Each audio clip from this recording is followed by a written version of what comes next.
बहुत समय पहले की बात है। किशनपुर नामक गांव में एक मुखिया रहता था और उस मुखिया का एक बेटा था जिसका नाम रोशन था। अपने माता पिता का वो इकलौता पुत्र था। जब रोशन जवान हुआ तो अचानक ही उसके पिता का देहांत हो गया। पिता के देहांत के बाद रोशन अपने पिता की सारी संपत्ति का मालिक बन गया। लेकिन ऐसा हुआ कि अपने पिता की संपत्ति पाते ही रोशन ने पैसा बेहिसाब खर्च करना शुरू कर दिया। वो हर रोज अपने मतलबी दोस्तों के साथ घूमता रहता। उसके दोस्तों ने रोशन के पैसों का खूब फायदा उठाया और रोज अलग अलग बहाने बनाकर उससे खूब धन खर्च करवाते थे।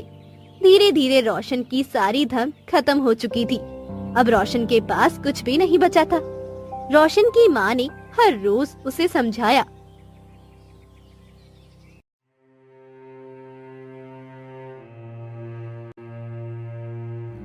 बेटा, ये सब तुम्हारे मित्र मतलबी है। जब तक तुम्हारे पास धन है तब तक ये तुम्हारे दोस्त हैं।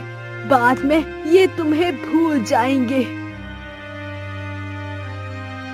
लेकिन रोशन पर अपनी माँ की बातों का कोई असर नहीं हुआ। अपनी माँ की बात एक कान से सुनता और दूसरे कान से उड़ा देता था।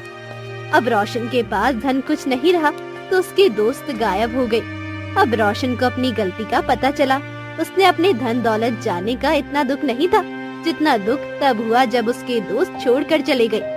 रोशन की माँ ने उसे दुखी देखा तो वो उसे समझाने लगी। बेटा, अब दुखी होने से कोई लाभ नहीं। जो होना था वो हो चुका है। अगर तुमने मेरा कहा माना होता तो ये दिन देखना ना पड़ता। लेकिन बेटा, अभी भी देर नहीं हुई है। तुम चिंता मत करो। मेरे पास कुछ जेवर है। तुम उन्हें बेचकर कोई काम शुरू कर लो। लेकिन याद रखना, अब अगर तुमने किसी मतलबी इंसान को अपना दोस्त बनाया। रोशन के पास अब कोई चारा नहीं बचा था। उसने अपनी माँ की बात मान ली। अपनी माँ के जेवर बेचकर उसने अपना कारोबार शुरू कर लिया। कुछ ही दिनों में उसका कारोबार बहुत तेजी से चलने लगा। लेकिन अब अपने दोस्तों से मिलने की उसकी पुरानी आदत की वजह से रोशन बेचैन रहने लगा। उसने अपनी माँ से कहा,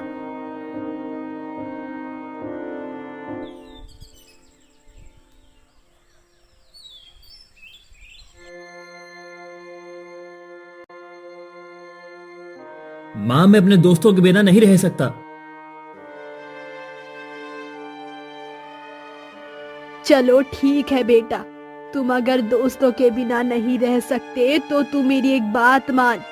तुम रोज एक नए दोस्तों के साथ अपना समय गुजार लो।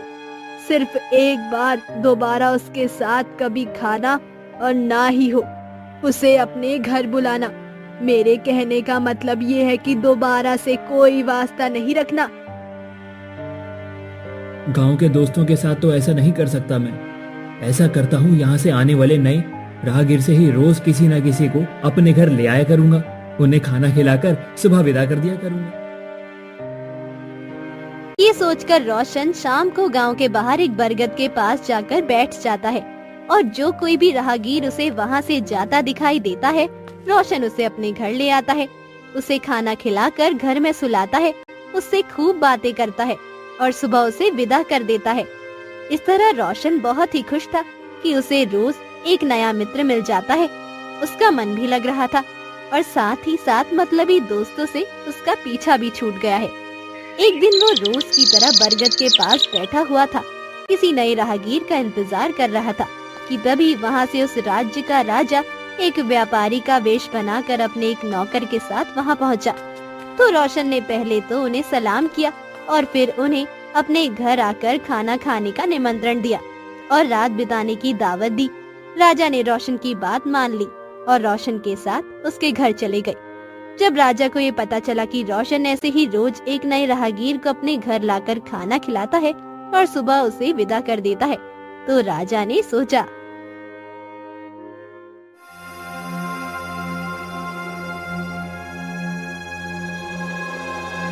लगता है कि इसके पीछे जरूर कोई रहस्य छिपा है। इसके बाद रोशन राजा का नौकर और उसकी माँ सभी वहीं बैठकर खाना खाने लगे और बातें करने लगे। बातों ही बातों में राजा ने मालूम करना चाहा कि रोशन ने अपने धोखेबाज दोस्तों के बारे में राजा को बताया। अब रात काफी हो चुकी थी तो राजा ने रोशन से कहा, रोशन, अब हमें आराम करना चाहिए, लेकिन मेरी इच्छा है कि रोशन, आपने जो हमें खाना खिलाया और अपने घर में रहने के लिए आसरा दिया है, इसके बदले में आपके लिए कुछ कर सकूं तो। श्रीमान, भगवान ने मुझे सब कुछ दिया है, मुझे किसी चीज की जरूरत नहीं है, बल्कि मैं तो आपका एहसानमंद हूँ कि आप मेरे घर में खाना खाने आए हैं। रोशन, मुझे तुम्हारा यहाँ खाना खाकर बहुत ही आनंद आया है। माना कि तुम्हारे पास किसी चीज की कमी नहीं है, लेकिन फिर भी अगर तुम्हारे मन में कोई इच्छा हो तो तुम मुझे बता सकते हो। मैं भी तुम्हारे लिए कुछ करना चाहता हूँ।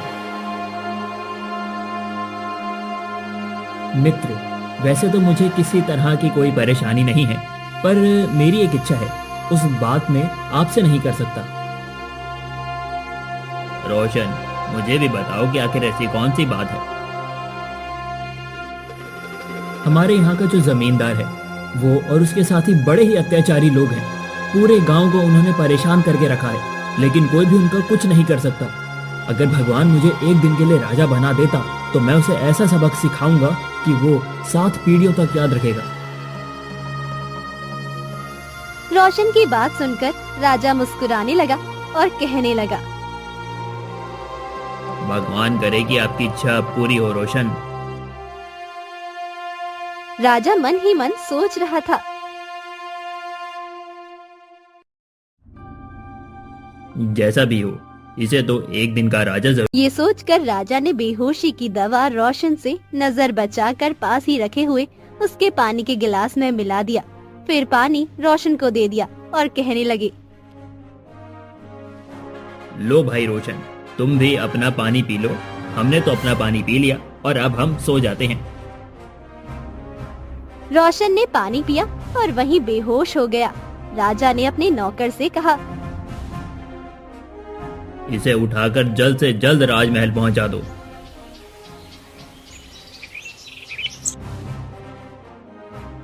सैनिक ने उसी समय ये काम कर दिया।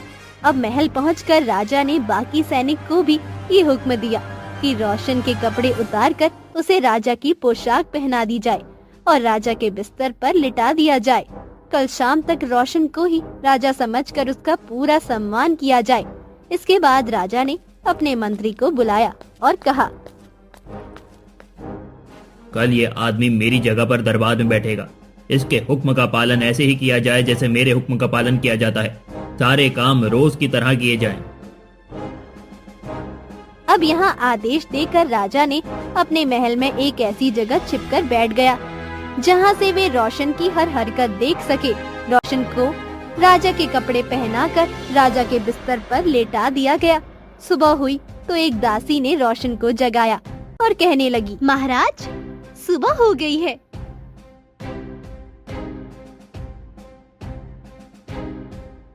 रोशन ने जब आंखें खोली तो वो चौंक गया कि अचानक कौन मुझे जगाने आया है।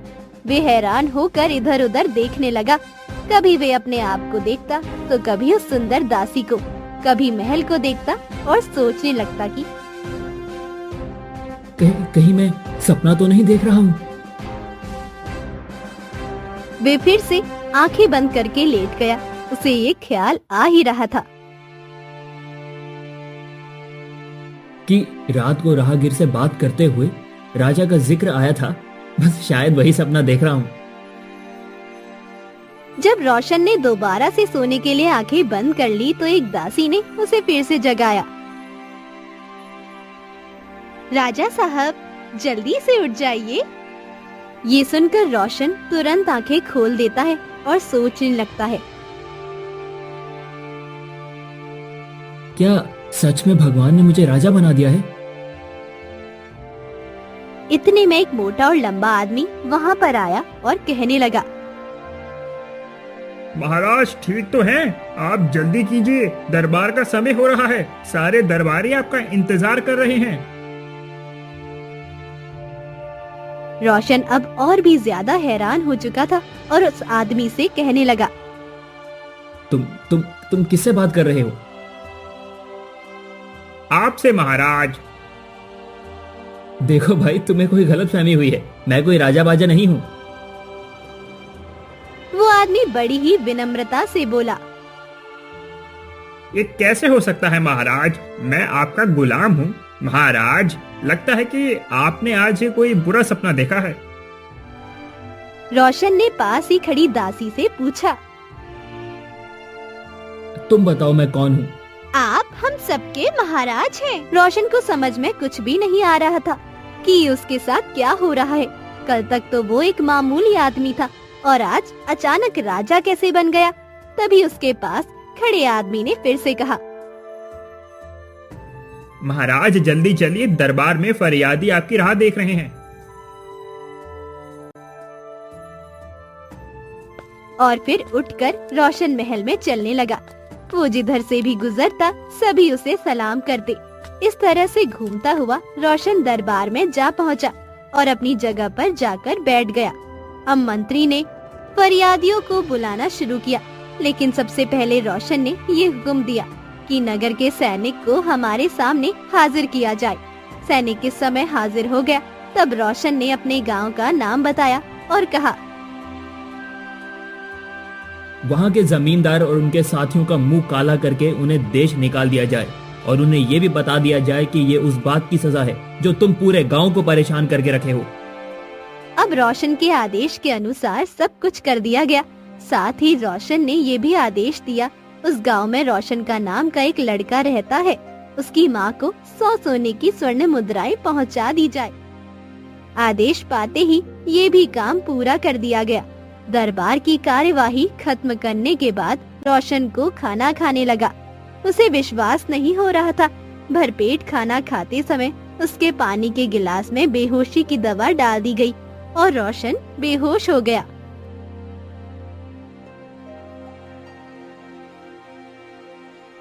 इसके पहने हुए कपड़े उतार कर इसे पहले वाले कपड़े पहना दिए जाएं और इसे इसके घर भेज दिया जाए।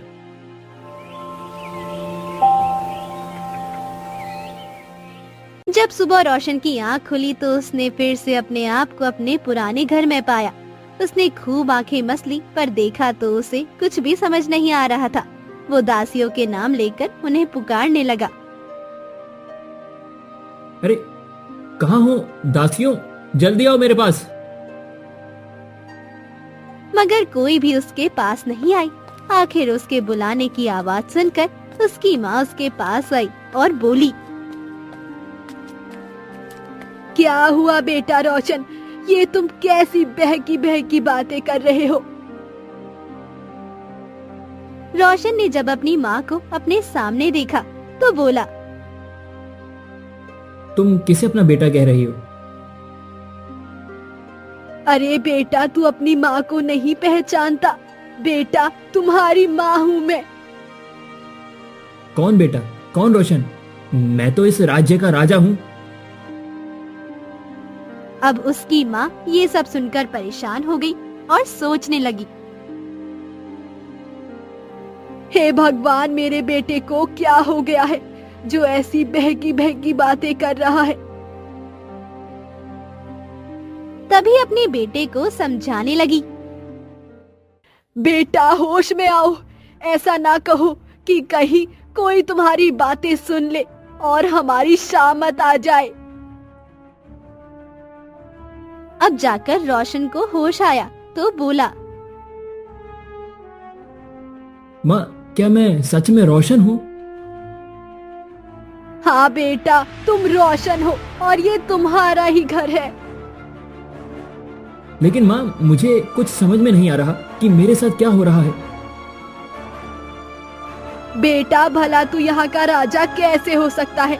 राजा तो वो है और भगवान उस राजा को लंबी उम्र दे जिसके आदेश पर हमारे गांव के जमींदार को देश निकाला दे दिया गया और साथ ही मुझे 100 सोने की स्वर्ण मुद्राएं भी मिली।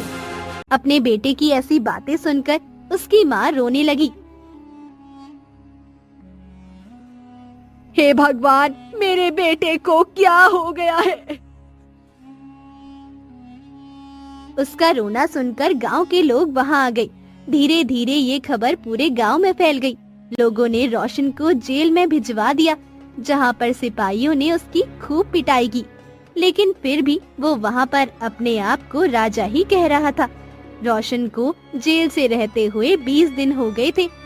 एक दिन उसकी माँ उससे मिलने गई तो अपने बेटे की ऐसी हालत देखकर वो रोने लगी और कहने लगी,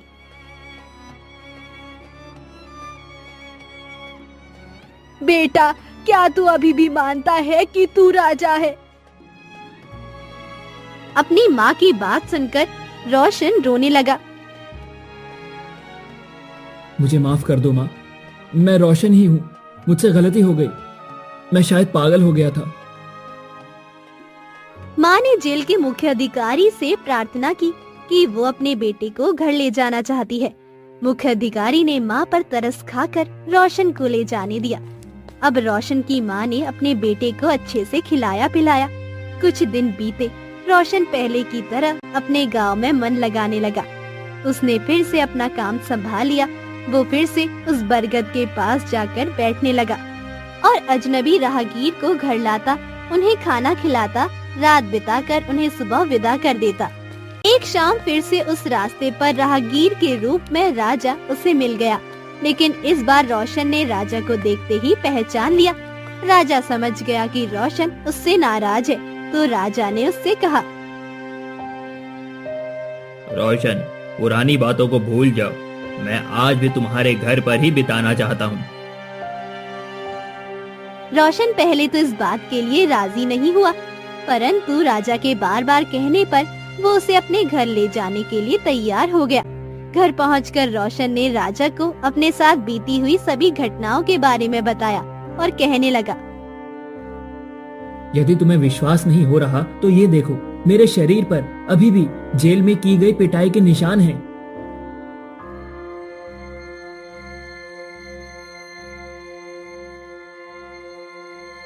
ये देखकर राजा को रोशन पर दया आ गई और साथ ही राजा हंसने लगे।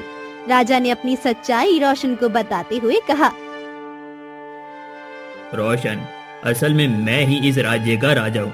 जब मैं पिछली बारी वेश बदलकर राज्य में भ्रमण करने के लिए निकला था, तो मैं ही तुम्हारे घर पर आया था, पर मैंने ही तुम्हारे पानी में बेहोशी की दवा मिलाकर तुम्हें अपने महल में पहुंचा दिया था। इसके बाद राजा ने सारी कहानी रोशन को विस्तार से बता दी और साथ ही रोशन से ये भी कहा, क्योंकि तुम एक दिन के लिए राजा बनकर जमींदार को सबक सिखाना चाहते थे, इसीलिए मैंने तुम्हें एक दिन का राजा बना दिया। परंतु सच मानो तो तुम एक बहुत ही सच्चे और ईमानदार इंसान हो। तुम्हारे जैसे इंसान की कद्र करता हूँ मैं, इसीलिए मैं चाहता हूँ कि तुम मेरे महल में नौकरी करो। वहां पर तुम्हें किसी तरह की कोई कमी नहीं होगी, तुम्हें मेरे राज दरबार में जगह दी जाएगी। ये सुनकर रोशन के सारे दुख दूर हो जाते हैं।